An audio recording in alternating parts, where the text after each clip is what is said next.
शहराचं नाव आज जिल्ह्यामध्ये मोठ्या प्रमाणामध्ये ड्रग्सच्या बाबतीमध्ये घ्यायला लागायला लागले. मग यामध्ये प्रशासन काय करते यासाठी आम्ही सगळेजण इथं आलो.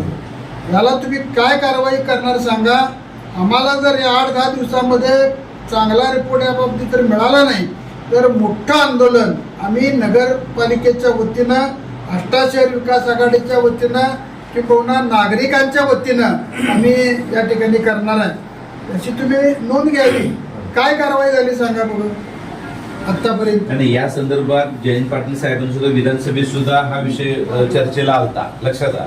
तरी पोलिसांची कारवाई, पोलिसांची भूमिका संदिग्ध आहे का, पोलिसांना ही करायचं आहे. बरं, हा विषय आता नुसता पोलीस किंवा जनतेचा नाही, हा तरुण पिढीच्या भविष्याच्या निगडीत आलेला आहे. तरुण पिढी बर्बाद झाली. कोळी पोरं 17, 18, 20 वर्षे पोरं ह्यात बांधवायला लागलीत, लक्षात घ्या. मग पोलिसांनीच खरं तर आता ही एक सामाजिक बांधिलकी, कर्तव्य म्हणून यात उतरलं पाहिजे. नुसतं निवेदन दिलं हो करे ह्याच्यापेक्षाही रिझल्ट महत्वाचा आहे. कसं आहे, आम्ही निवेदन देणार, तुम्ही घेत राहणार, आम्ही तुम्ही घेणार, ह्याच्या म्हणजे तुम्ही काही ऍक्शनच घेणार झालाय. गांजाची सर्रास गांजा तुम्ही संध्याकाळी जर फिरला नाही, सगळ्या शाळांचे अड्डे गांजा वडाने रात्री 11 आता माझं घर 8 नंबर शाळेमध्ये 11 वाजेपर्यंत काय असे 5 नंबर शाळेत विचारा मला. तू जुबेर सांगितलं साहेब पण अंगावर येतात म्हणा पोरं 5 नंबर उर्दू शाळा बाहेर असल्यामुळं तिथं तर आहेच. 8 नंबर आमच्या शाळेच्या तिथं पण आहेत.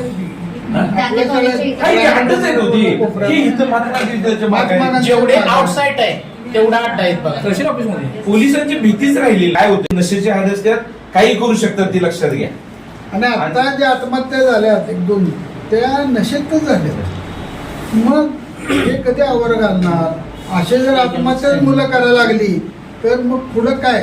पोलिसांनी याकडे एक सामाजिक कार्य म्हणून बघायला पाहिजे असं स्पष्ट आहे. नसेल तर समाजाची विदारक अवस्था. जिथं काळोख आहे, अंधार आहे, तिथं लाईट व्यवस्था केली पाहिजे, CCTV बसवले गेले पाहिजेत.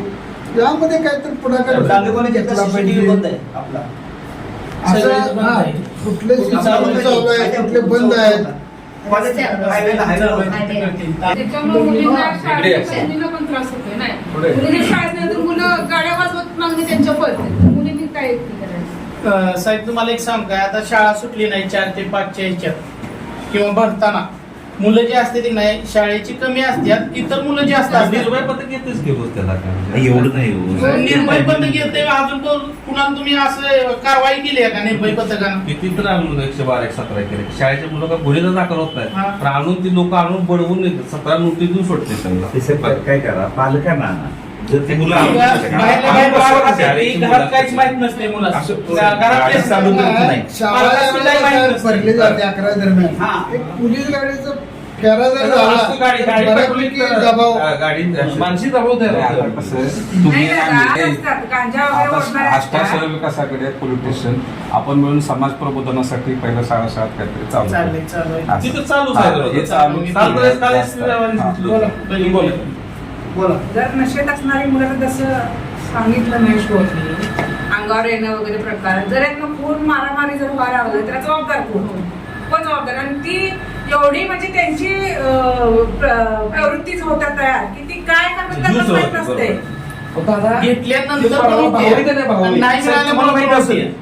कुशरी कॉम्प्लेक्स पेक्षा कोणी तर ती कुंड्या इस्कटच लागलं म्हणे. खरंय का मला काय त्याला परत बोलू त्याला जबाबदार कोण. आम्ही पोलीस प्रशासनाला जबाबदार धरणार. साहेब तुम्ही बोला, मी सांगितलं आमचं सगळे म्हणणं तुम्ही सांगा. नाही कारवाई तर करतात. पेट्रोलिंग तर रोज आता स्मशानभूमीत रोज संध्याकाळी गाडी जाते.